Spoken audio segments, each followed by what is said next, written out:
Corrí al hospital pensando que iba a despedirme de mi esposo, y terminé descubriendo que, durante 40 años, fui la actriz secundaria de mi propia vida. Esa tarde, una enfermera me susurró: escóndase, es una trampa. Y tenía razón. No solo me salvó la vida, también me obligó a abrir los ojos. Hola, soy Elena, tengo 66 años, y lo que vas a escuchar no es solo una historia de infidelidad. Es la historia de cómo una cirugía de emergencia destapó décadas de engaños, negocios sucios y traiciones en el lugar menos pensado, un hospital. Quédate hasta el final, porque lo que empezó bajo una cama de urgencias terminó derrumbando un imperio construido sobre mentiras. Nunca en mi vida había corrido tan rápido como ese día. A mis 66 años, mis rodillas ya no estaban para esos trotes. Pero cuando el teléfono sonó y escuché: la señora Elena Morales, su esposo, el señor Martín Herrera, ha sido ingresado de urgencia a quirófano. El corazón se me fue a los pies. Sentí como la sangre me abandonaba el cuerpo mientras apretaba el celular contra la oreja. El médico hablaba rápido, decía palabras como riesgo alto, coronarias, intervención inmediata. No procesé nada, solo agarré mi bolso, las llaves y salí de casa casi sin cerrar la puerta. El Hospital Universitario San Gabriel quedaba a 20 minutos en coche.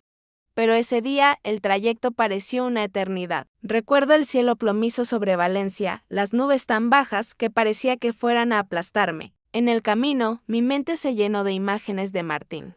Su risa, sus canas recientes, sus manos temblorosas tomando la medicación para la presión todas las mañanas.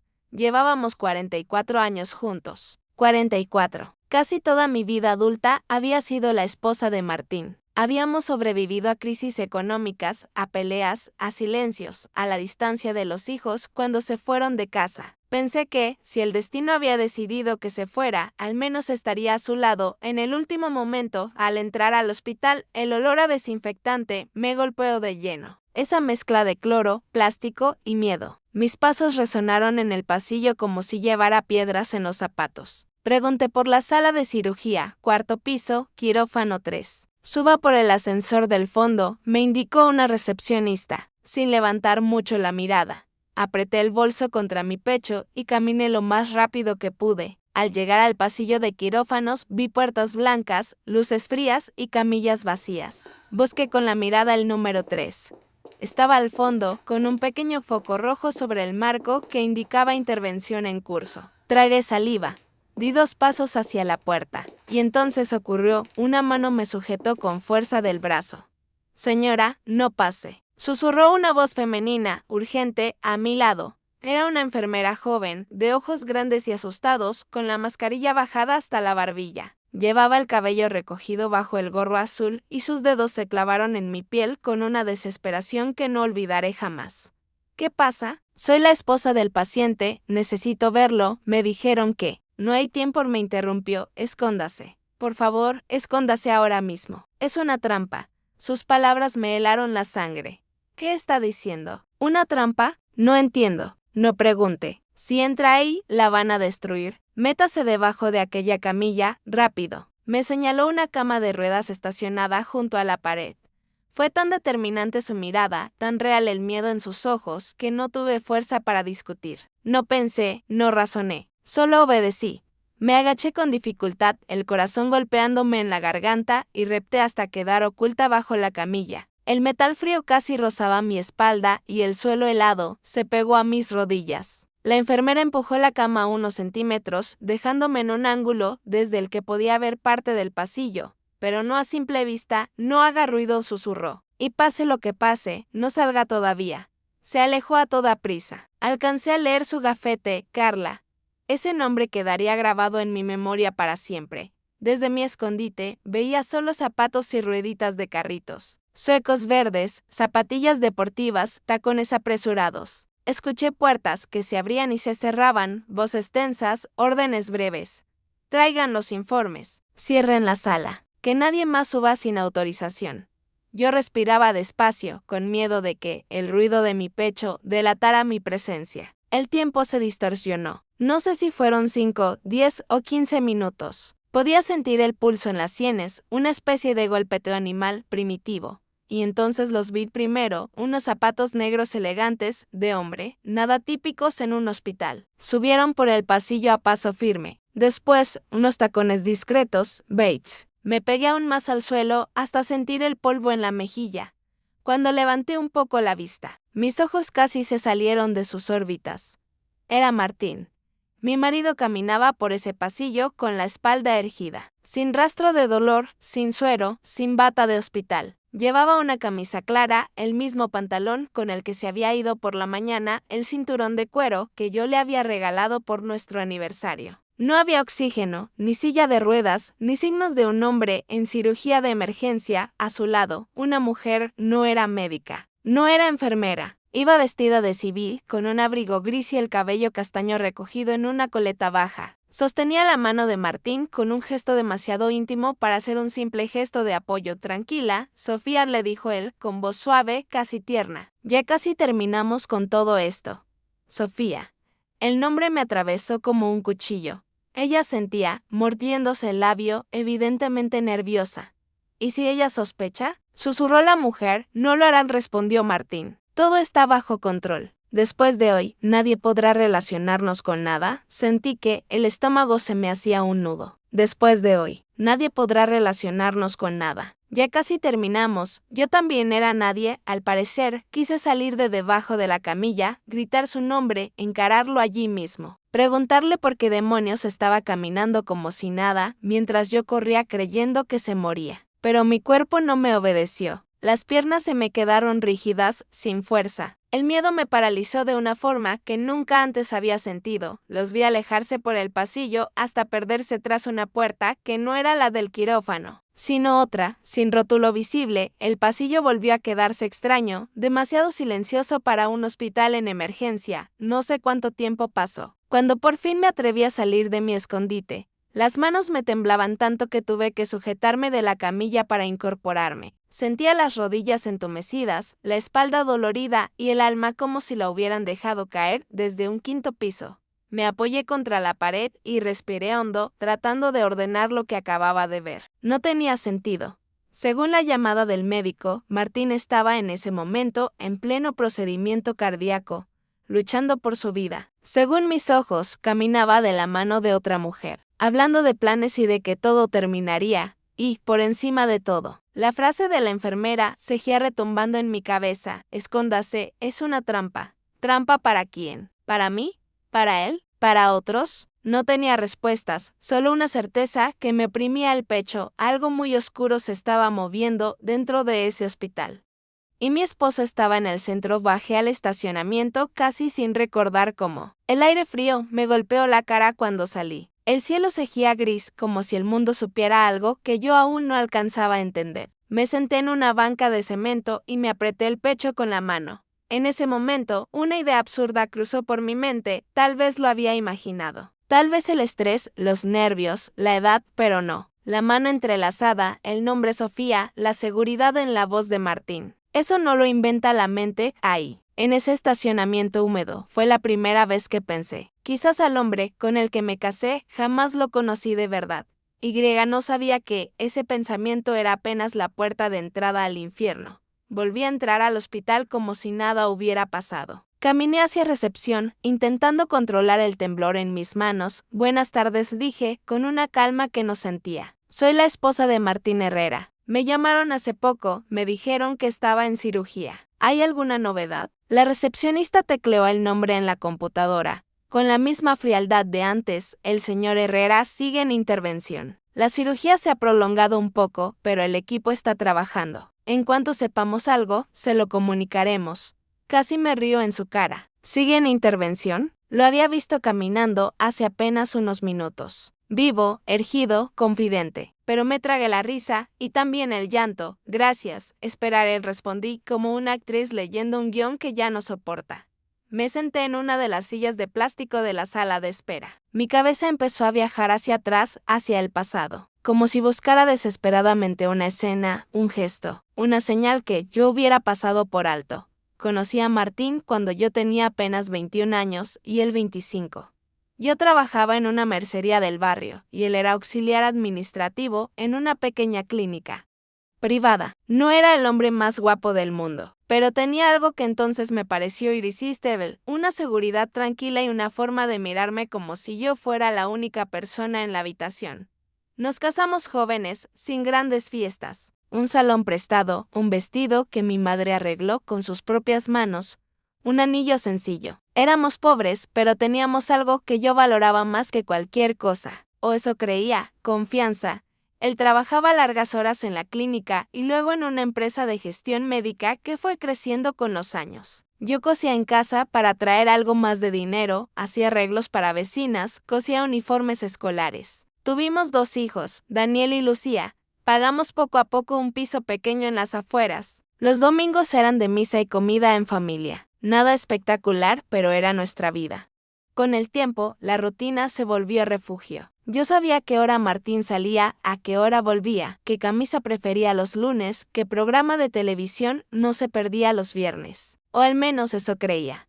Empecé a recordar pequeños detalles que, en su momento, no parecieron importantes. Las primeras reuniones de última hora, las guardias imprevistas, los viajes cortos a congresos en otras ciudades. Yo siempre lo justificaba. Es su trabajo, es muy responsable, me repetía. Recordé también a su socio y amigo de tantos años, Andrés. Un hombre simpático que a menudo venía a casa con cajas de vino o algún regalo para los niños. Y a su esposa, Valeria, siempre tan arreglada, tan distante. Había algo en su mirada que me hizo sentir incómoda más de una vez, pero nunca supe qué era. Yo era buena, ignorando mi propia intuición. Un zumbido interrumpió mis pensamientos. Alguien abrió la puerta de la sala de espera. Una doctora, de bata impecable y expresión profesional, pronunció mi nombre, ¿señora Elena Morales? Me levanté de un salto. Sí, soy yo.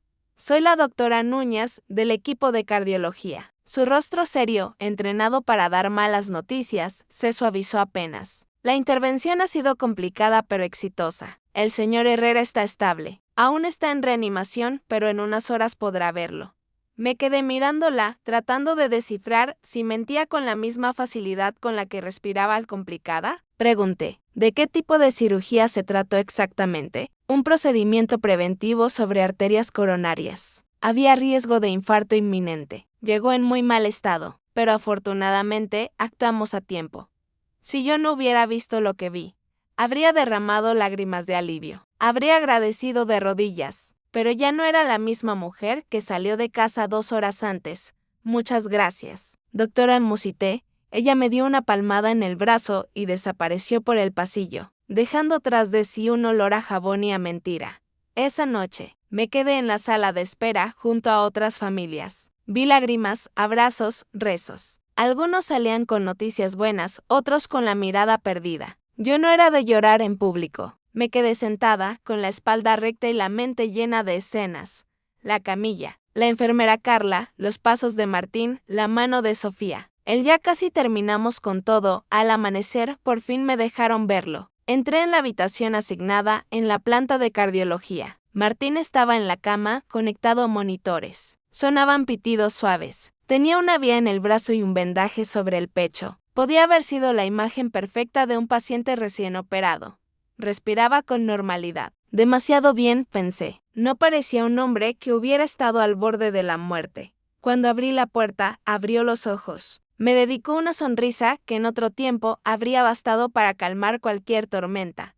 Pensé que no ibas a llegar. Mi vida, dijo, con voz pausada, casi dulce. Lo miré largos segundos, buscando al hombre con el que me casé, al padre de mis hijos, al compañero de tantas noches de insomnio. Encontré otra cosa, una sombra de inquietud, algo escondido detrás de los ojos, algo parecido a la culpa. Claro que vine, respondí, acercándome a la cama. No iba a dejarte solo. Tomé su mano, esa mano que pocas horas antes había visto enlazada con la de otra mujer. Me sorprendió notar que la mía ya no temblaba. Era como si el miedo se hubiera transformado en otra cosa, más fría. Los médicos dicen que todo salió bien, continuó. Que fue complicado, pero que estás fuera de peligro. Él asintió, cerrando los ojos por un instante. Sí, murmuró. Fue una noche dura. No recuerdo casi nada. Mentira. Lo vi caminar, lo escuché hablar, lo vi conspirar. La palabra dura sonó en mi cabeza como una burla. Descansa, le dije. Yo estaré por aquí. Me senté en la silla junto a la cama y me quedé observándolo. El ceño fruncido, incluso dormido, los labios moviéndose apenas como si murmurara algo. Me incliné un poco. Alcancé a oír una palabra, medio ahogada: Sophie. No Elena. No mi vida. No amor. Sophie. Algo dentro de mí terminó de romperse, pero no hizo ruido. Fue un quiebre silencioso, como el vidrio cuando se agrieta desde adentro. En ese momento, mientras el monitor marcaba un ritmo cardíaco perfectamente estable, comprendí dos cosas. La primera, que el hombre que tenía en esa cama no era el que yo creía. La segunda, que la cirugía de emergencia no era lo que decían que había sido. Y supe también que, a partir de ese día, dejaría de ser la esposa que nunca preguntaba. Esa noche volví a casa como un autómata. Había pasado todo el día en el hospital fingiendo ser la esposa agradecida de siempre, agradeciendo a médicos que me mentían, sonriendo a enfermeras que evitaban mirarme directamente, escuchando a mi esposo decir cosas como: cuando salga de aquí cambiaré algunas cosas. Ya verás. Yo asentía. Pero por dentro, una parte de mí tomaba nota. Cuando abrí la puerta de nuestro piso, el silencio me golpeó como una ola. La casa olía a lo de siempre, a detergente, a café viejo, a recuerdos. Dejé el bolso en la mesa, me quité los zapatos y fui directo al dormitorio. Encendí la luz. La cama de matrimonio seguía ahí perfectamente tendida, con su lado intacto desde la noche anterior. El armario, alto y antiguo, se alzaba al fondo como un guardián silencioso de 40 años de vida compartida. No tenía una intención clara cuando lo abrí. Fue más instinto que decisión. Deslicé las puertas corredizas y apareció lo de siempre: camisas planchadas, trajes colgados, corbatas que le había regalado en cumpleaños, en aniversarios, en días especiales. Zapatos alineados, nada fuera de lugar. Pero yo ya no confiaba en lo de siempre. Pasé la mano por la madera del fondo. Algo hizo clic en mi memoria. Recordé una vez, hacía muchos años, en que vi a Martín hurgando ahí detrás, quitando y poniendo tablas, sudando como si estuviera cometiendo un crimen. Cuando le pregunté qué hacía, se rió y me dijo: arreglando esto, que se está aflojando. No sirve para colgar bien. Yo no insistí. Siempre fui buena para no insistir. Empujé una de las tablas laterales con cuidado. Al principio no se movió. Insistí. Sentí un leve juego en la madera. Respiré hondo y con ambas manos tiré de la parte superior. La tabla se desplazó unos centímetros, dejando al descubierto un pequeño compartimento. El corazón me dio un vuelco. Dentro había sobres manila apilados, un par de carpetas delgadas y una caja pequeña de metal. Todo perfectamente ordenado, como solo alguien metódico y obsesivo podría hacerlo. Como Martín, mis manos temblaron un poco al sacar el primer sobre. Estaba cerrado, pero mal pegado. Lo abrí adentro, fotocopias de documentos de identidad. El primero era el de una mujer. Cabello castaño, rostro serio, ojos firmes. El nombre: Sofía Aguilar. La misma mandíbula, la misma expresión que había visto en el hospital, solo que más joven. Al pie, una fecha de emisión de más de 30 años atrás. La segunda hoja era un contrato de trabajo de una antigua clínica donde Martín había sido contable. Ahí también estaba escrito su nombre: responsable financiero, Martín Herrera. Y más abajo, asistente administrativa, Sofía Aguilar. La realidad me golpeó como un ladrillo. No era una desconocida. Había formado parte de su vida desde el principio. Del mío también, aunque yo no lo supiera. Abrí la caja de metal. Dentro había algunas fotografías antiguas, amarillentas por el tiempo. En una, Martín y Sofía aparecían con ropa informal en lo que parecía ser una casa de campo. Él abrazaba por la cintura. No era una foto de compañeros de trabajo. En otra, más borrosa, se veía a Sofía con el vientre ligeramente abultado, sentada en una sala de espera. Detrás se reconocía, por los colores y los carteles, el interior de una clínica. En la parte de atrás alguien había escrito con bolígrafo: semana 24, tragué saliva con dificultad, volví a los sobres. Encontré recibos de transferencias bancarias realizadas de manera periódica durante años. Siempre al mismo destinatario, Aguilar. Cantidades que, sumadas, explicaban muchos de los aprietos económicos que supuestamente habíamos pasado. Cada documento era una bofetada a la versión de mi vida que yo llevaba 40 años repitiéndome, pero lo peor aún no lo había encontrado. En el último sobre, más gastado, había un pequeño dispositivo negro, sin etiqueta, un pendrive. Lo sostuve entre los dedos como si quemara. Nunca he sido muy amiga de la tecnología, pero incluso yo sabía que ahí dentro podía haber cosas que no estaba preparada para ver. Y, sin embargo, necesitaba hacerlo. Guardé todos los documentos de nuevo, en el mismo orden, menos el pendrive. Volví a colocar la tabla suelta en su sitio, asegurándome de que nada pareciera fuera de lugar. Después fui hasta el escritorio, donde estaba la computadora vieja que usábamos para cosas simples. La encendí. Cada pitido de arranque me sonó demasiado fuerte en el silencio del piso. Cuando por fin apareció el fondo de pantalla, conecté el pendrive, una carpeta, sin nombre, solo un código de letras y números. Abrí, había archivos de todo tipo, documentos, imágenes y sobre todo audios. Muchos audios. Sus títulos eran fríos, impersonales, reunión. Mi corazón se aceleró. Decidí empezar por uno al azar, uno que se llamaba simplemente Nota. Era la voz de Martín, pero no la que utilizaba conmigo o con los niños. Sonaba más dura, más calculadora. Si algo sale mal, decía, asegúrense de que Elena no se entere de nada. Ella no tiene por qué saber lo que pasa en el hospital. Solo necesito que firme cuando sea necesario. Para todo lo demás, ya sabe Sofía qué hacer. Mi garganta se cerró. Pausé el audio. Rewind. Lo escuché de nuevo. Asegúrense de que Elena no se entere de nada, solo necesito que firme cuando sea necesario. Yo no era su esposa en esa grabación. Era un obstáculo administrativo, una firma indispensable, un nombre en algunos papeles. En ese instante, algo cambió dentro de mí para siempre. De golpe. Dejé de sentirme víctima pasiva de una infidelidad y empecé a intuir algo mucho más grande, más turbio, más peligroso. La enfermera Carla no había exagerado. No se trataba de una simple traición de cama. Era una trampa. Y yo llevaba 40 años caminando hacia el centro sin saberlo. Apagué la computadora con manos torpes. Guardé el pendrive en el bolsillo interior de mi chaqueta. No lo devolvería al escondite. Eso ya era mío. Esa noche, por primera vez, lloré sin hacer ruido, sentada en la oscuridad de nuestra habitación. No lloré solo por la infidelidad. Lloré por la mujer que fui, la que nunca preguntó, la que siempre confió, la que se creyó protegida cuando en realidad la estaban usando. Pero entre lágrimas, una idea empezó a tomar forma. No iba a romper platos, ni gritar, ni hacer maletas. No. Yo iba a mirar hasta el fondo de esa oscuridad.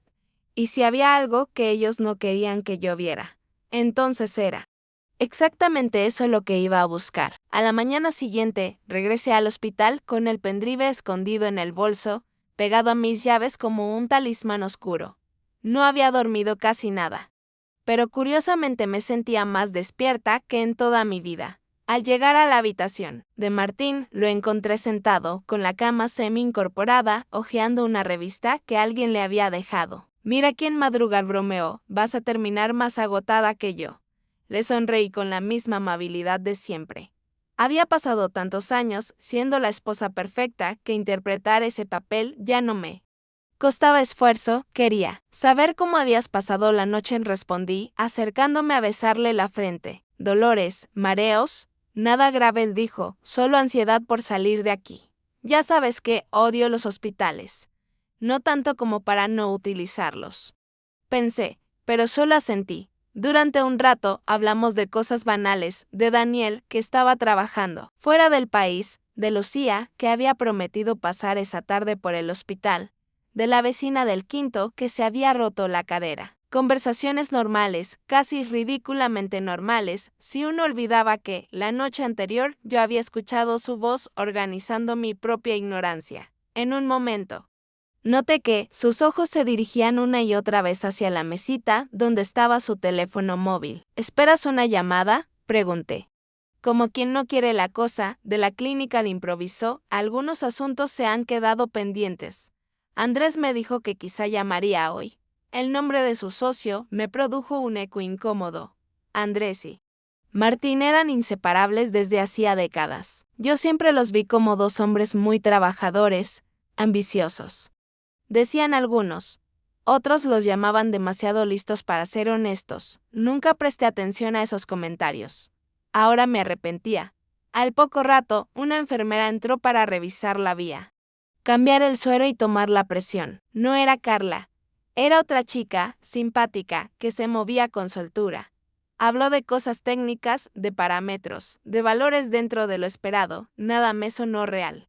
Cuando terminó, salí al pasillo con la excusa de ir al baño. En realidad, buscaba a Carla, la enfermera que me había salvado de entrar en esa reunión disfrazada de cirugía.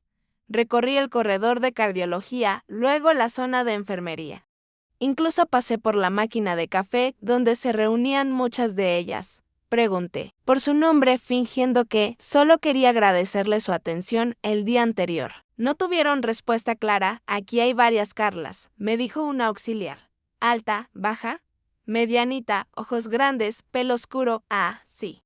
Pero hoy no le tocaba turno, eso me inquietó. ¿La habrían cambiado de horario? ¿La habrían enviado a otro lado por haberme advertido? O peor, volví a la planta un poco frustrada. Me apoyé contra la pared pensando qué hacer cuando la vi. Doblaba la esquina del pasillo con paso rápido, mirando al suelo. El gorro azul, la mascarilla al cuello. Los mismos ojos grandes. Era ella. Carla, Carla, llamé en voz baja, casi instintiva. Se detuvo en seco, levantó la vista y me miró como quien ve un fantasma. Señora, susurró, no debería hablar conmigo aquí. Se acercó unos pasos, nerviosa. Solo quiero darte las gracias por ayer, dije, tratando de sonar natural. Me dijiste que me escondiera, usted hizo caso, menos mal me interrumpió, bajando la voz. Si la hubieran visto entrar, todo habría sido peor. La piel se me erizó. ¿Peor cómo? Pregunté y miró hacia los lados. El pasillo estaba vacío, pero ella se comportaba como si estuviera lleno de oídos. No puedo hablar aquí, dijo. Si alguien nos ve, necesito entender qué está pasando con mi esposo, le insistí, y con ese quirófano. Me dijeron que anoche estuvo en cirugía de urgencia. Pero yo lo vi caminando.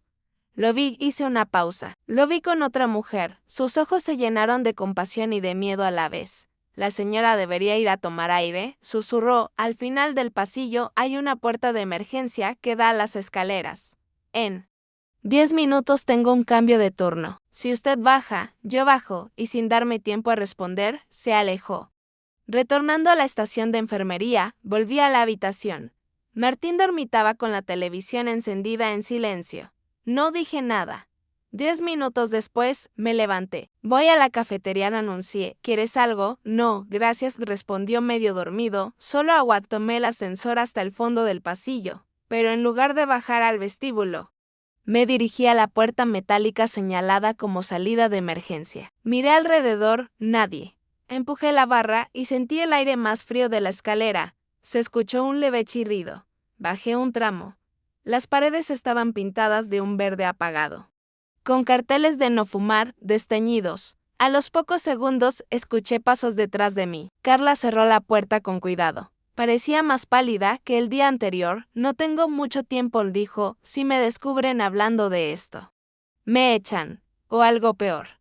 No voy a decir que hablaste conmigo, prometí, pero necesito que me digas la verdad. ¿Qué pasó ayer en ese quirófano? Respiró hondo.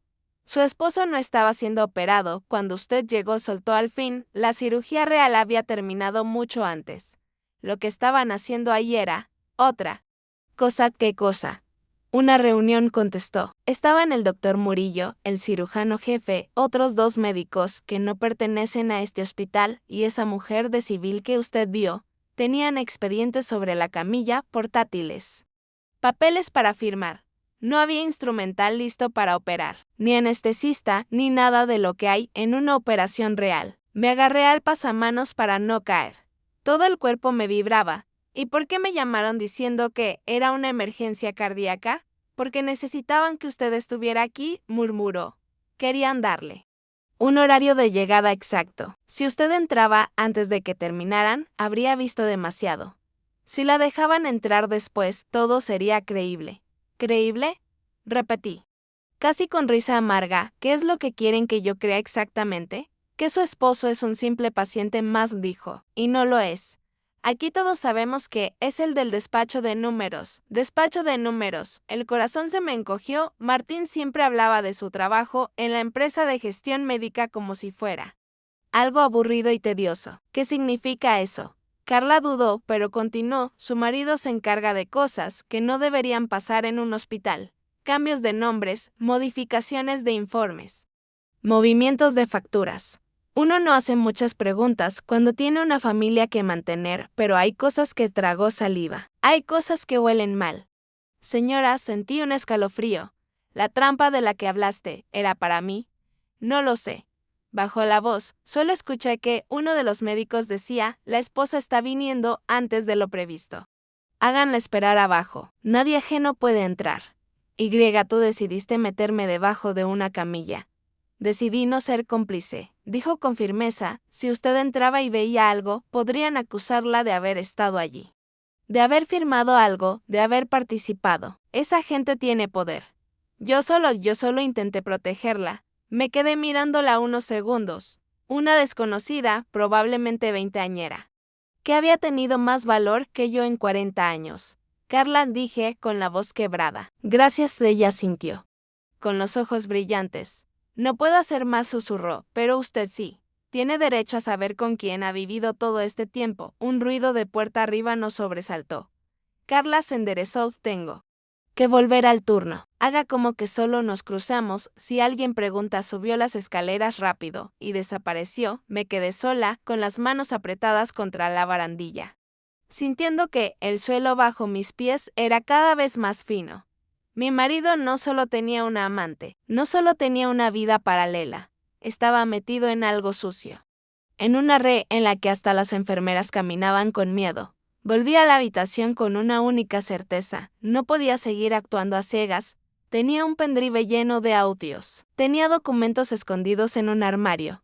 Tenía una enfermera dispuesta a arriesgarse para advertirme. Tenía, por primera vez, una sospecha clara. Los secretos de Martín no terminaban en la cama de otra mujer, también había sangre y no sabía cuánta. Las horas siguientes en el hospital las pasé en piloto automático. Entraba y salía de la habitación de Martín, le acomodaba la almohada, le mojaba los labios con agua. Sonreía ante los médicos que venían a revisarlo. A cualquiera le habría parecido una esposa ejemplar. Solo yo sabía que, por dentro, no quedaba nada de esa mujer. Alrededor del mediodía, Martín se quedó profundamente dormido después de que le administraran un analgésico. Sus ronquidos suaves llenaban la habitación. El monitor marcaba un ritmo constante. La televisión murmuraba un programa absurdo. Yo estaba sentada en la silla, mirando un punto fijo en la pared, cuando noté algo que antes no había visto. En la mesita donde dejaban sus cosas, junto al vaso de plástico y las revistas, había una bolsa pequeña con sus pertenencias, su cartera, su reloj, su teléfono móvil, y algo más.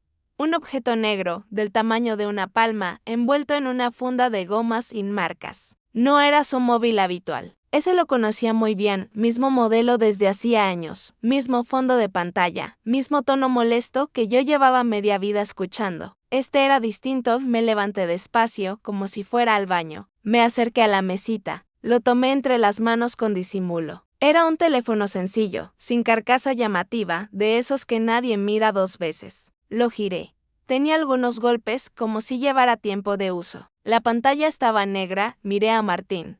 Roncaba. Ni se movió. Sentí ese cosquilleo en la nuca que da entre el miedo y la curiosidad. Llevaba 2 días descubriendo cosas que habrían derrumbado a cualquiera. Una más no cambiaría nada. O lo cambiaría todo. Apreté el botón lateral. La pantalla se encendió pidiendo un código de 4 dígitos. Probé la fecha de nuestro aniversario de boda. Error. Probé mi cumpleaños. Error. Probé el de Daniel y luego el de Lucía. Nada. Me quedé pensando. Entonces, como un latigazo, me vino a la mente la fecha que había visto en el documento de identidad de Sofía. En el sobre escondido del armario, la fecha de emisión, que recordaba porque me había llamado la atención que fuera justo el año en que Martín empezó a llegar más tarde a casa. La marqué, con los dedos helados. 1, 9, 8, 7. La pantalla se desbloqueó. Tuve que contener un jadeo. Mi corazón latía tan fuerte que temí que el monitor que estaba conectado a Martín lo delatara por mí. Me senté en la silla, con el teléfono sobre el regazo, fingiendo revisar una revista. Si entraba alguien, parecería una señora aburrida, matando el tiempo. Abrí la lista de mensajes. No había demasiados, pero todos con el mismo contacto en la parte superior. El último mensaje recibido, hacía pocas horas, me golpeó como un puño en la cara. Ya casi termina todo. Cuando salgas del hospital, nadie podrá relacionarte con nada. Lo hiciste perfecto. Sentí náuseas. Desplacé hacia arriba. Los mensajes anteriores eran igual de reveladores. No hables mucho con el cardiólogo nuevo. No sabe todos los detalles. Elena no sospecha. Está convencida de que eres un mártir del trabajo. Andrés dice que, después de este movimiento, podemos cerrar la cuenta vieja. No había nombres completos, pero no hacían falta. Sofía, Andrés, movimientos, cuentas. Todo en un mismo hilo. Pasé a las fotos. Ahí estaban, selfies de Martín con Sofía en restaurantes que yo no conocía, terrazas iluminadas, habitaciones de hotel, incluso una imagen en un apartamento moderno con grandes ventanales. En una, Sofía hacía un gesto burlesco, sacando la lengua, y Martín aparecía detrás levantando una copa. El pie de foto decía, por los años que nos debemos, deslicé las imágenes con los dedos cada vez más fríos. Había fotos de documentos, de expedientes médicos, de hojas con firmas. Una, en particular, me llamó la atención, un formulario donde se veía el logo del Hospital San Gabriel, el nombre de un paciente que no reconocí y la palabra inoperable tachada. Encima, otra anotación, programar como urgente paquete completo. No entendía bien el lenguaje médico, pero comprendía demasiado bien la idea de paquete completo asociada a una persona enferma. No sonaba a medicina, sonaba a negocios. En ese momento, el teléfono vibró en mis manos. Me sobresalté tanto que, por poco, lo suelto. En la pantalla apareció de nuevo, ese está llamando. Miré a Martín. Seguía dormido. El sonido estaba en silencio, gracias a Dios. Dejé que el teléfono vibrara hasta que la llamada se cortó sola. Casi de inmediato llegó un mensaje, ¿está todo bien? Me dijeron que tu esposa estuvo más tiempo del previsto en el hospital. Mi corazón dio un vuelco. Me dijeron, ¿quién le informaba a Sofía sobre mis movimientos? ¿Alguien del personal? ¿Un médico? ¿Andrés? Me apresuré a bloquear la pantalla. Guardé el teléfono exactamente donde lo había encontrado, cuidando la posición, el ángulo, todo. Regresé a la silla, intenté respirar normal. Sentía las manos sudorosas. Miré a Martín. Quise preguntarle en voz alta quién demonios era, pero aún no. No mientras estaba conectada a él por los papeles, por la ley, por los hijos. Por la apariencia salí de la habitación con una excusa cualquiera. Fui al baño, me lavé la cara. Me miré en el espejo del sanitario. No reconocí a la mujer que me devolvió la mirada. Sus ojos no tenían la mirada ingenua de años atrás. Había algo nuevo, una calma peligrosa. Antes de seguir con la historia, déjame preguntarte algo a ti. ¿Qué me estás escuchando? ¿Qué harías si descubrieras que la persona con la que has compartido tu vida entera no solo te engaña, sino que utiliza hospitales, médicos y vidas ajenas como fichas de ajedrez? Cuéntamelo en los comentarios, me encanta leer lo que tú harías en mi lugar. Recién al caer la tarde, regresé a casa. No fui directamente al dormitorio. Preparé un café, aunque no tenía hambre ni sed. Me senté a la mesa con la taza intacta y el bolso a mis pies. Sentía el peso invisible de todos esos secretos colgando sobre mi cabeza. Finalmente me levanté y fui al armario. Esta vez no dudé. Moví la tabla suelta, saqué todos los sobres, las carpetas, la caja metálica. Los llevé al comedor y los desplegué sobre la mesa como si fueran las piezas de un rompecabezas maldito. Había papeles con sellos de clínicas de diferentes ciudades, contratos de consultoría externa, facturas con cifras enormes, movimientos de dinero hacia empresas que jamás había oído nombrar. Algunas estaban incluso en otros países. Sanitaria Global Consulting, Medicor Gestión Integral, nombres pomposos que olían a fachada. En una carpeta azul encontré algo más, una lista de apellidos. A la derecha, siglas y fechas, RM Diagnóstico Corregido 2012, GEPI Familia No Informada 2015, El Lesoto Paquete Plus 2018. Junto a algunos nombres, la inicial A, en otros, la M y en varios, una S, Andrés Martín. Sofía, no hacía falta ser experta para entender que esa lista no era de pacientes cualquiera. Eran operaciones, decisiones, manipulaciones. Cada línea equivalía probablemente a una cama de hospital, a una familia, a una vida. Me llevé una mano a la boca. Recordé rostros, el vecino del tercero, que murió después de una operación sencilla, la tía de una amiga que no aguantó la anestesia, un conocido de la parroquia que entró para un estudio y nunca salió. ¿Casualidades? ¿O piezas de ese sistema que yo acababa de ver sobre mi mesa? Por primera vez pensé algo que hasta entonces me había parecido exagerado. Martín no era solo un infiel, un mentiroso, un hombre con doble vida, era parte de algo criminal. Y yo, por no preguntar, por confiar ciegamente, por amar sin medida, había sido el decorado perfecto. Esa noche tomé la libreta vieja que usábamos para las cuentas del mes y comencé a escribir nombres, fechas, montos, detalles de todo lo que veía. Abrí una página nueva y anoté en grande cosas que Martín no quiere que yo sepa. Debajo comencé a llenar renglones. Necesitaba ordenar ese caos. Necesitaba convertir el dolor en información, la humillación en estrategia. No sabía todavía cómo ni cuándo, pero sentí por primera vez que lo que tenía entre manos no era solo la historia de una esposa engañada. Era una bomba, y yo empezaba a aprender a encender la mecha. Los días siguientes se mezclaron en una especie de neblina tensa. Iba y venía del hospital, llevaba comida a casa, hablaba por teléfono con Daniel y Lucía como si todo estuviera sobre ruedas, como decían los médicos. Por fuera, seguía siendo la misma Elena de siempre. Por dentro, cada minuto era un cálculo.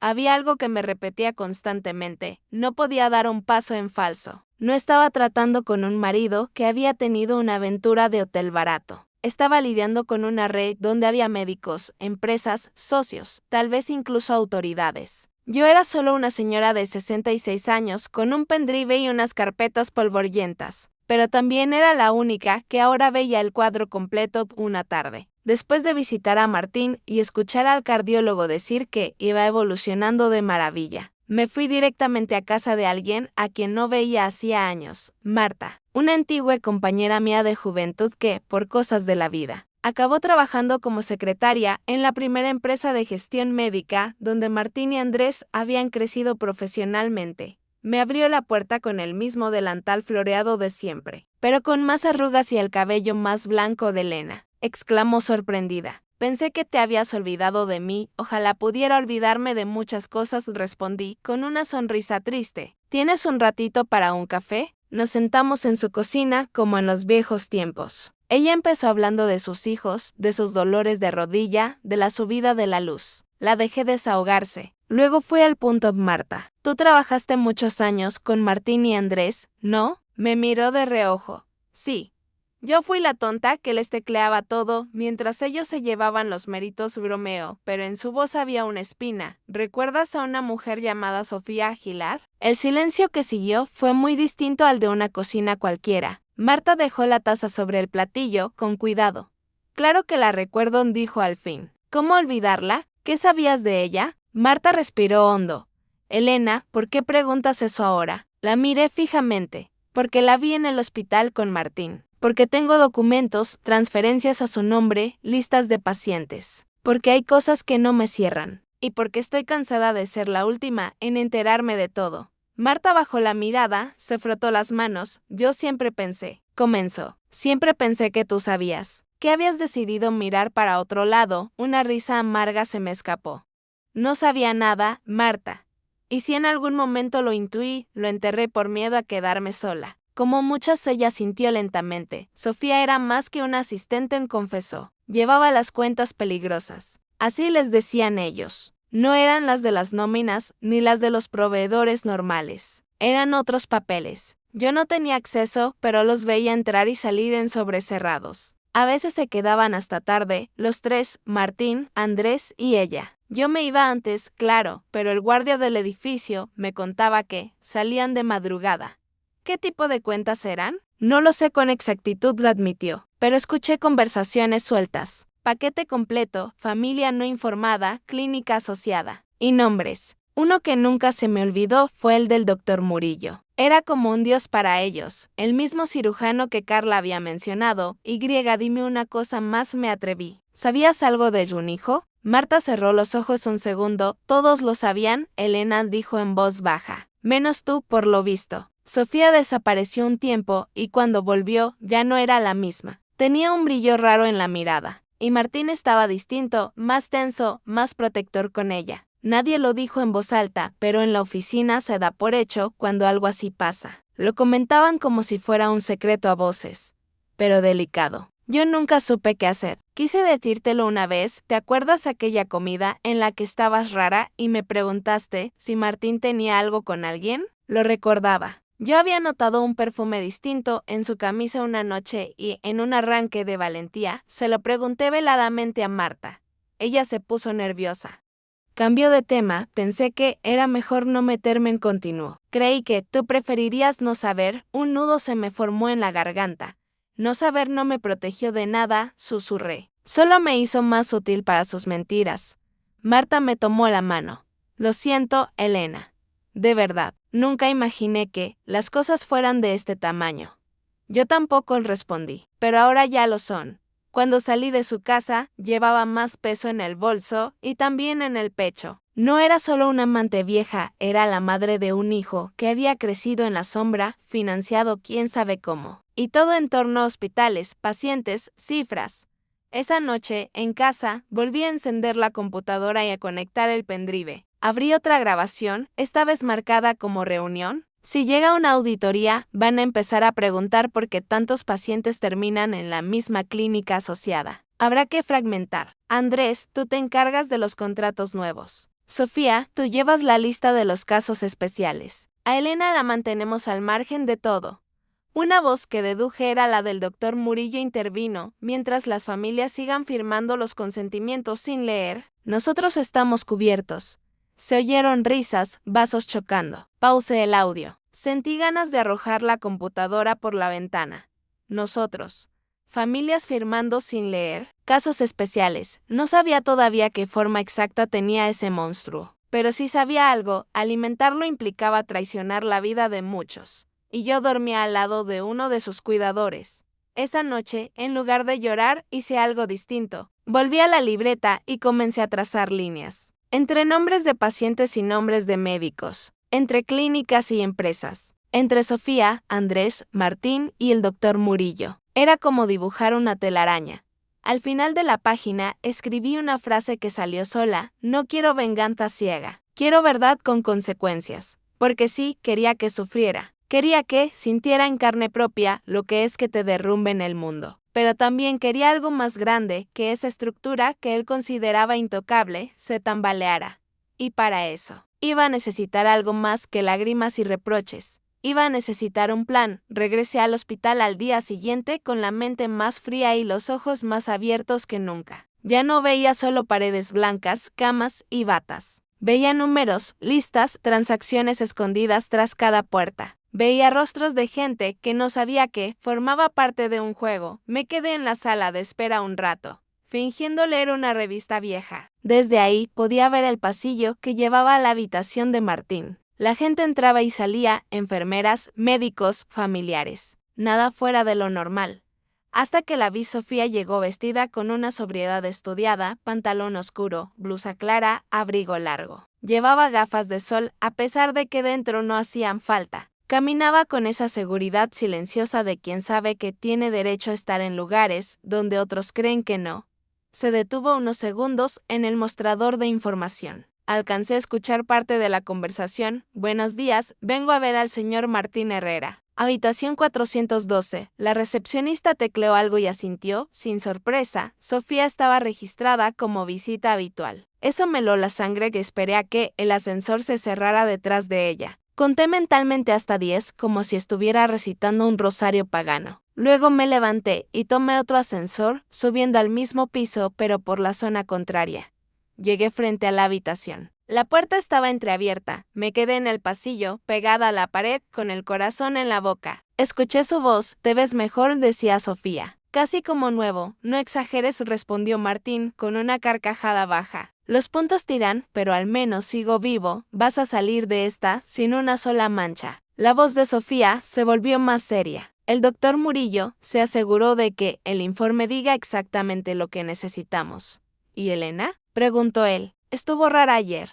Me contuve para no entrar de golpe. Es una mujer mayor, Martín. Está asustada. Lo único que ve es que su marido casi se muere. No la sobreestimes. Pero tampoco la subestimes, añadió, enigmática. Las mujeres que han soportado demasiado son peligrosas cuando despiertan. Me mordí el labio hasta casi hacerme sangre. No va a hacer nada, le insistió Martín. Siempre ha confiado en mí, hasta ahora, lo corrigió ella. No olvides que estuvo a punto de entrar en el quirófano antes de tiempo. Si esa enfermera no la hubiera retenido. Se hizo un silencio. Ese fue un error, gruñó Martín. No tendrían que haberla avisado tan pronto. El error fue seguir creyendo que podías controlar cada pieza, dijo Sofía. Andrés también lo cree. El problema de ustedes es que están convencidos de que el tablero les pertenece. Y el tablero son personas. Hubo un murmullo que no alcancé a entender. Cuando esto termine, continuó ella, nos iremos. Tú lo sabes. Ninguno de los dos puede vivir a pocos kilómetros de una bomba de tiempo. ¿Llamas así a Elena?, preguntó él, con un tono que me dolió. Es una buena mujer. Las buenas mujeres son las que más explotan cuando se hartan, Martín, sentenció Sofía. Y tú la has puesto delante de demasiadas mentiras. Sentí una ironía cruel, la amante defendiendo mi capacidad de estallar. Mientras el marido dudaba de ella, no pude escuchar más. Me aparté de la puerta. Bajé por las escaleras con las piernas temblando, pero no de miedo, sino de rabia contenida. De esa rabia, sin embargo, ya no era la de una mujer que piensa en romper platos o en irse con una maleta. Era la rabia de alguien que, de golpe, se ve obligada a elegir entre dos destinos: convertirse en una víctima silenciosa o en un testigo incómodo. Yo ya había ocupado el primer papel demasiado tiempo. Esa tarde, en lugar de regresar directo a casa, pasé por la imprenta del barrio. Pedí al chico que me ayudara a hacer copias de algunos documentos que llevaba en una carpeta, extractos de movimientos bancarios, listas de pacientes, el formulario con la palabra inoperable tachada. Son papeles importantes, señora, comentó él al ver los sellos oficiales. Más de lo que imaginas, respondí. Me llevé las copias en un sobre aparte. En casa, encendí el ordenador y dupliqué el contenido del pendrive en 2 memorias nuevas que compré de camino. Llamé a Lucía con la voz más serena que pude. Hija, ¿podrías pasarte mañana por casa? Quiero hablar contigo de algo, pero tranquila, no es grave, mentí a medias.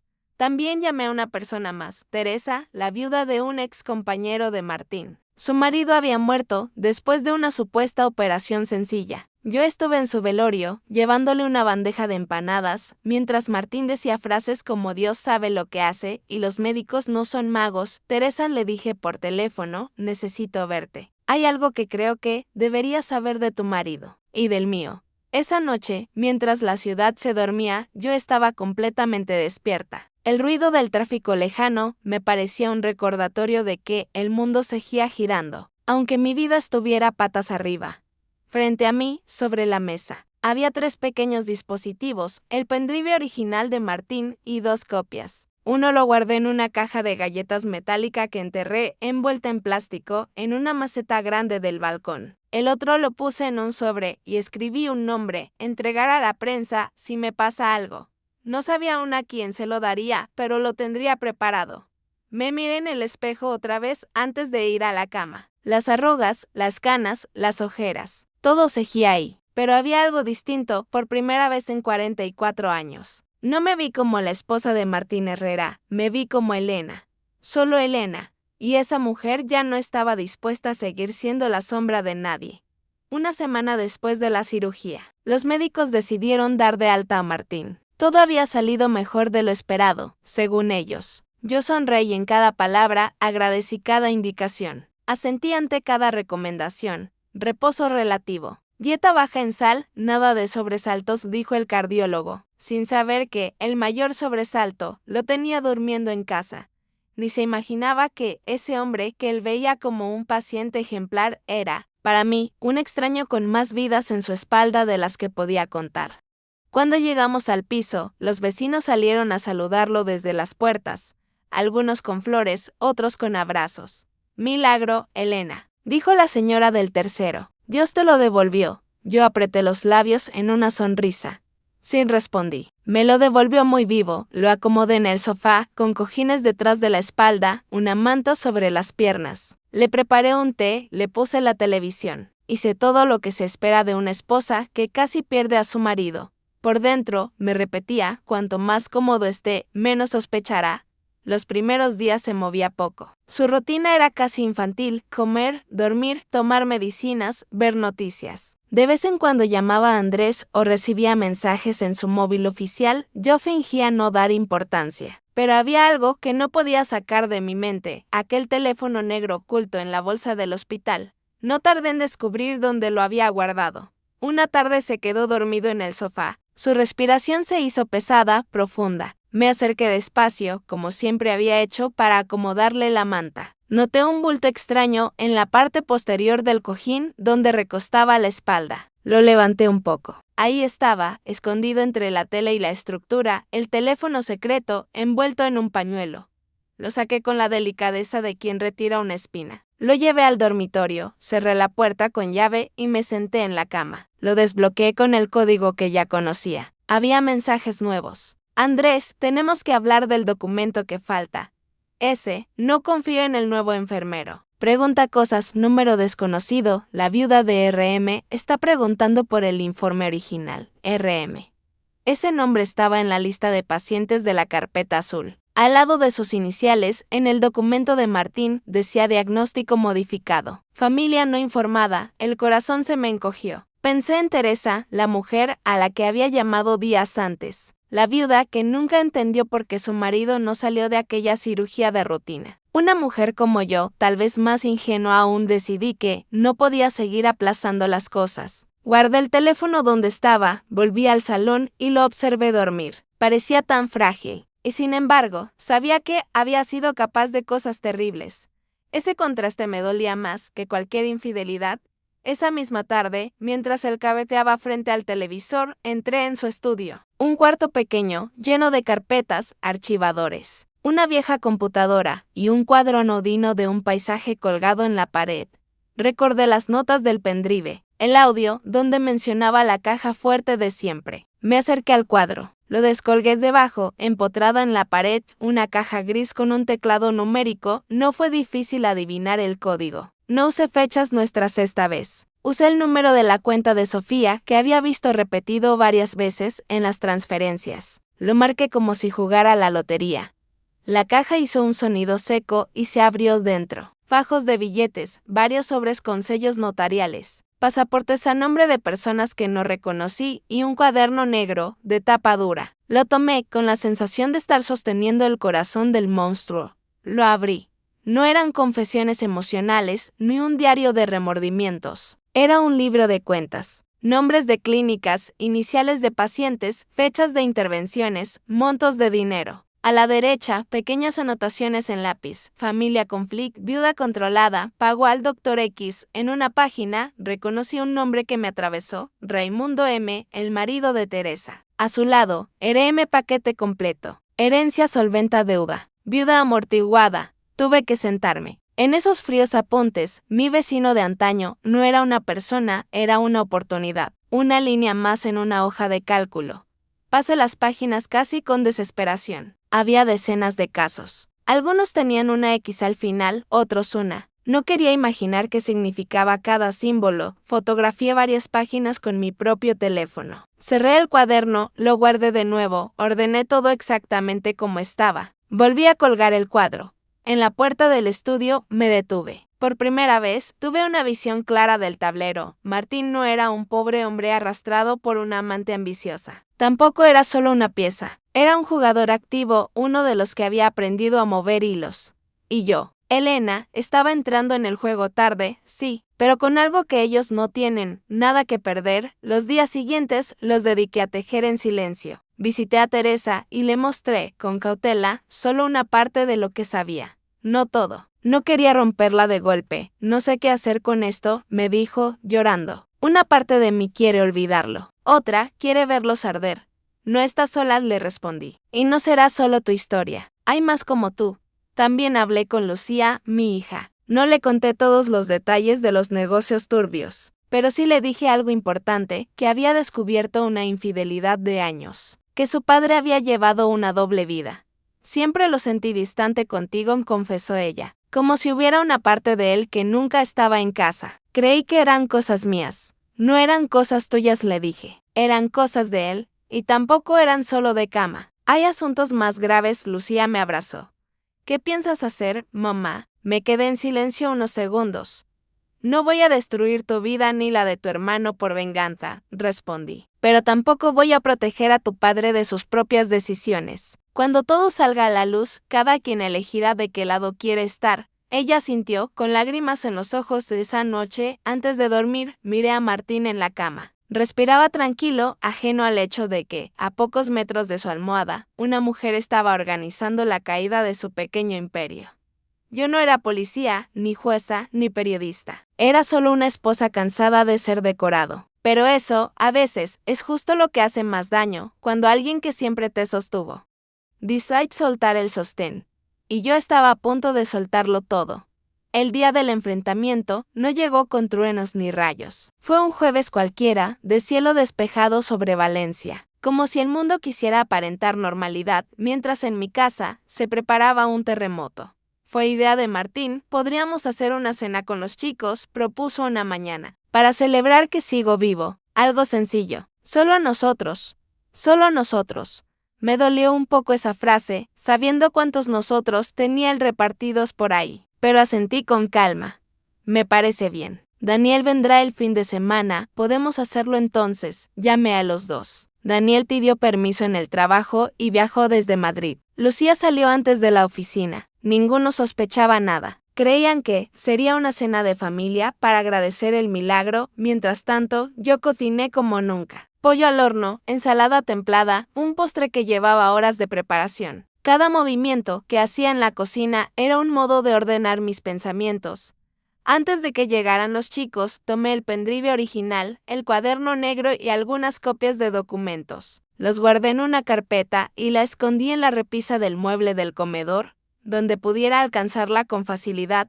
A las 8 en punto sonó el timbre. Daniel entró con esa sonrisa que siempre tuvo desde niño viejo. Mírate, hasta con buen color, bromeó, abrazando a su padre con cuidado. Lucía llegó poco después, con los ojos algo enrojecidos, pero de emoción contenida. La mesa se llenó de platos, vasos, anécdotas. Martín estaba encantado, hablando de su segunda oportunidad y de cómo iba a bajar el ritmo en el trabajo.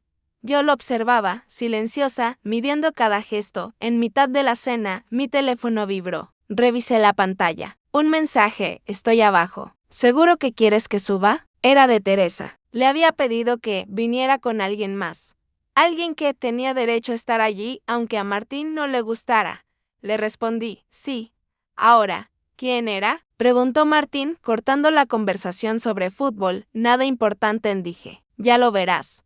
Poco después sonó el timbre de nuevo. Yo me adelanté. Abrí la puerta. Teresa estaba allí, con el rostro serio. A su lado, un joven de unos 30 y pocos años, de mirada intensa y mandíbula tensa. Se parecía demasiado a alguien que yo conocía, y no hacía falta espejos para saber a quién. Buenas noches, dijo Teresa. Perdona la intromisión. Gracias por venir, respondí. Pasen. Al entrar al comedor, el ambiente se congeló. Martín se levantó de golpe.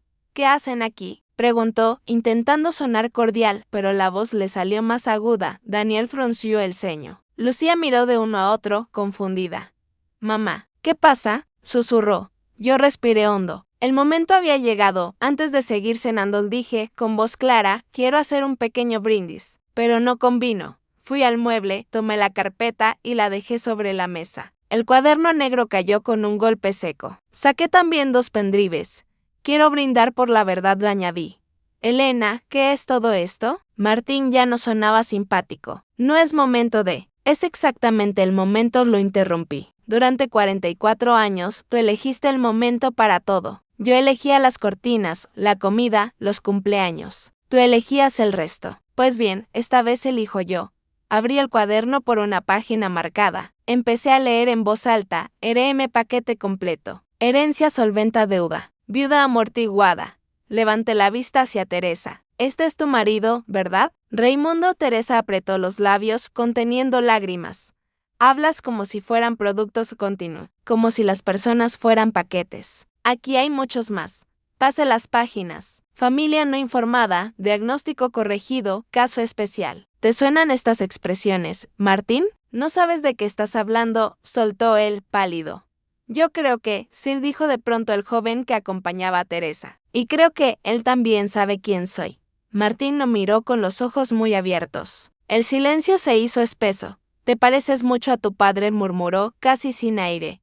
«¿O a ti?», replicó el joven. «Depende a quién le preguntes». Daniel miró a uno y a otro. «¿Alguien me puede explicar qué está pasando?», exigió. Me giré hacia mis hijos. «Este joven se llama Javier», dije. «Es hijo de Sofía Aguilar. Y, según todos los documentos que encontré, también es hijo de tu padre». La bomba estaba soltada. Lucía se tapó la boca con las manos. Daniel se levantó, derribando la silla. «Papá», susurró. «¿Es verdad?». Martín se llevó las manos a la cabeza. «No tenía por qué ser así», balbuceó. «Esto no tenía que llegar a ustedes». Claro, intervine con frialdad, porque yo estaba destinada a ser siempre la última en enterarse, la que firma sin leer, la que se queda con el cuento digerido. Tomé uno de los pendrives. «Aquí está tu voz, Martín», dije. «Hablando de diagnósticos falsos, de familias que no deben saber, de cuentas que borrar, de casos especiales que se convierten en dinero. No he venido a pedirte explicaciones. Ya las escuché todas en estos audios». «Eso no prueba nada legalmente», escupió Andrés, que de pronto apareció en el marco de la puerta. No lo había oído entrar. Tal vez Martín lo había llamado antes. O tal vez había venido por instinto de supervivencia. «Qué casualidad que estés aquí», dije. «Justo el socio perfecto». El joven Javier lo miró con rabia. «Ustedes compraron el silencio de mi madre durante años», la acusó. «Convertisteis su tragedia en un negocio. Y cuando mi padre murió, se aseguraron de que nadie supiera qué había pasado en esa sala». Martín lo interrumpió. «Tu padre aceptó el trato». «Mi madre aceptó el trato», corrigió Javier. «Cercada por ustedes, por su miedo, por tu dinero. Pero yo no lo acepto». Daniel golpeó la mesa con el puño.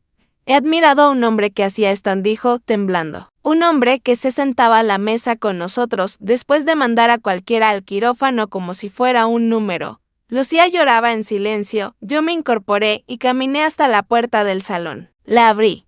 Del otro lado, dos personas aguardaban, un abogado y una mujer de traje oscuro que se identificó como inspectora de sanidad. Habían recibido copias de todo lo que yo llevaba semanas recopilando. «Los invité», yo lo anuncié, «porque ya no quiero ser la mujer que sabe y se calla aquí». Como si el universo hubiera esperado ese momento. Sonaron sirenas a lo lejos.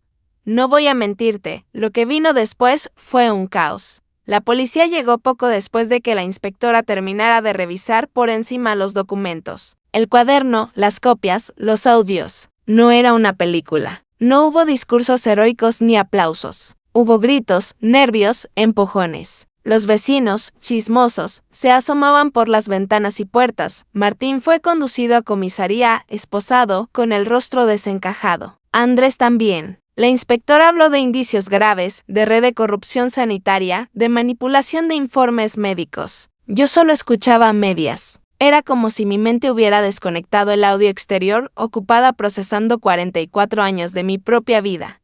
Recuerdo la mano de Lucía apretando la mía. Recuerdo a Daniel intentando tomar aire en el balcón, como si le hubieran quitado el oxígeno. Recuerdo a Teresa llorando en silencio, apoyada en la pared. Recuerdo a Javier mirándome con un respeto que no esperaba.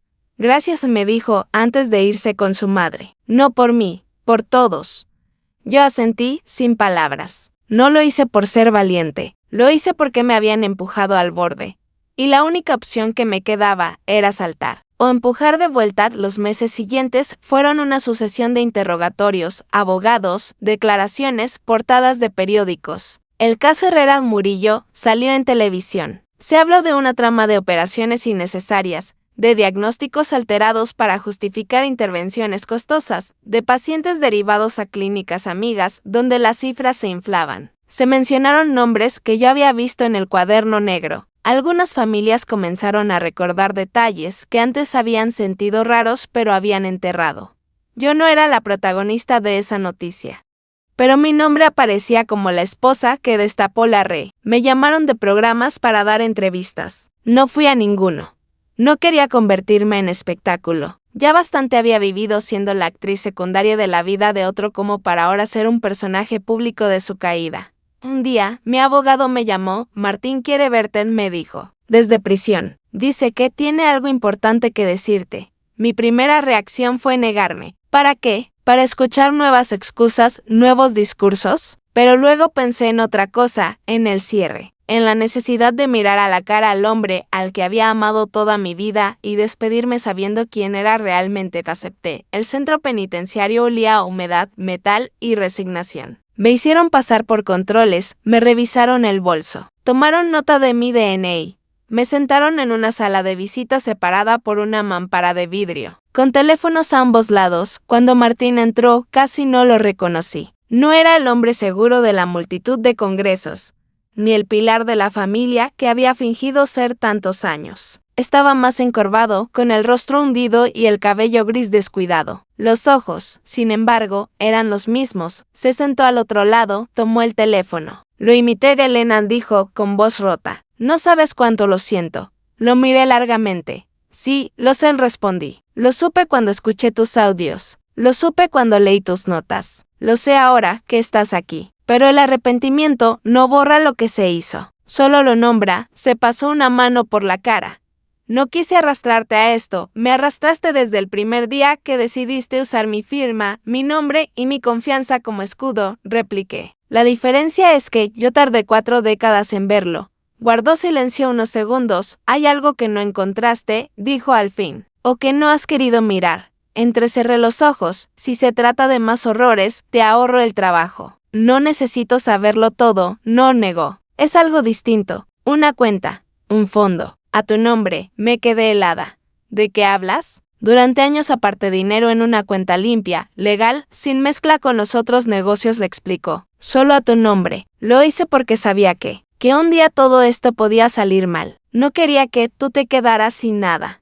Reí.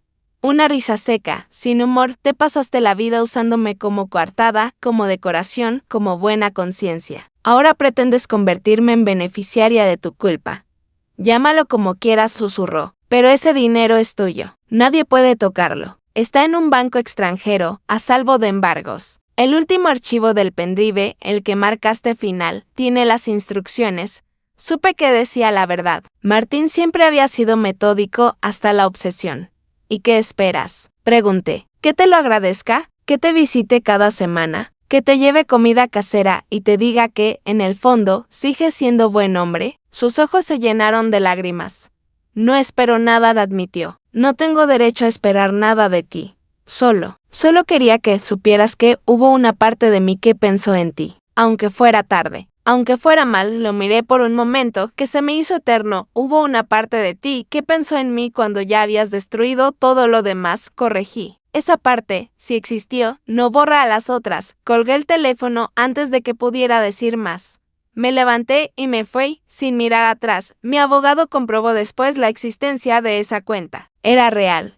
Una suma lo bastante grande como para cambiar mi vida. Legal, trazable, apartada de la maraña corrupta. La paradoja era cruel. Mi salida de emergencia estaba financiada por la misma mano que había construido la trampa. Vendí la casa, la que había sido escenario de nuestra familia perfecta. Había demasiados fantasmas en cada pared. Compré un piso pequeño, luminoso, frente a un parque. Pagué deudas, arreglé mi pensión y guardé el resto con cuidado. Una parte la utilicé en algo que nunca le conté a nadie, ni siquiera a mis hijos. Localicé, con ayuda de Teresa y de otras viudas, a varias familias que habían sido víctimas de aquella red, quienes perdieron a un padre, a una madre, a un hijo. Hice donaciones anónimas, ayudas discretas, no como caridad ni por bondad cristiana, sino como una forma de justicia silenciosa. Si el dinero había salido indirectamente de sus tragedias, me parecía justo que, al menos, una pequeña parte regresara. Daniel tardó meses en volver a hablarme. Necesitaba ordenar su propia traición, la de un padre al que admiró toda la vida. Lucía fue más cercana desde el principio, pero también tuvo sus momentos de rabia, de reproche. ¿Por qué no viste nada, mamá?, me preguntó una vez, llorando. ¿Cómo pudo engañarnos tanto tiempo? No supe qué responderle entonces. Hoy, quizás, le diría esto, que el amor no nos vuelve ciegos por arte de magia. Nosotros decidimos cerrar los ojos cuando la verdad nos asusta. El juicio fue largo. Martín fue condenado junto a otros médicos y socios. Sofía recibió también su parte de castigo. Algunos dijeron que las penas fueron pocas. Otros que al menos se había sentado un precedente. A mí, en realidad, ninguna sentencia me devolvía lo perdido, ni los años, ni las noches sin saber quién dormía a mi lado. No volví a ver a Martín un año después. Me llegó una carta suya desde la prisión. Estuvo semanas sobre la mesa del comedor, sin abrirse. Un día, con la calma con la que se abre una ventana, la desdoblé. Solo había una frase escrita con su letra que conocía de memoria. Pensé que te estaba protegiendo, pero en realidad te estaba mintiendo. Doblé el papel en 4 y lo rompí en trozos pequeños. No sentí odio, no sentí amor. Sentí algo más raro, cierre. Hoy tengo 66 años y por primera vez siento que mi vida me pertenece. Camino por el parque, tomo café en la terraza de un bar pequeño. Hablo con mis hijos de cosas que antes nunca habríamos tocado. La palabra verdad ya no me da miedo. A veces sueño con la sala de cirugía de aquel hospital. Sueño con la camilla, bajo la que me escondí, con la voz de Carla susurrándome es una trampa, con la mano de Martín entrelazada con la de Sofía, con los pasos que se alejaban por el pasillo. Pero ya no despierto con el corazón helado. Despierto con una certeza, ese día fue el principio del fin de una mentira, y el principio del comienzo de mi vida. Dejé de ser la mujer que se esconde bajo una cama para no ver. Me convertí en la mujer que se levanta, sale de ese escondite y aún temblando. Decide mirar de frente. Si algo quiero dejarte con mi historia es esto. No subestimes nunca tu intuición, ni tu valor, ni tu capacidad de empezar de cero. Aunque tengas 60, 70 o 80 años. Nunca es tarde para dejar de ser personaje secundario en la vida de otro y empezar a ser protagonista de la tuya. Y ahora sí, si esta historia te hizo pensar, te conmovió o te dio fuerzas, te invito a que te suscribas al canal, le des like a este video y me dejes en los comentarios qué habrías hecho tú en mi lugar. Y desde qué ciudad me estás escuchando, me encanta leerte. Gracias, de corazón, por quedarte hasta el final.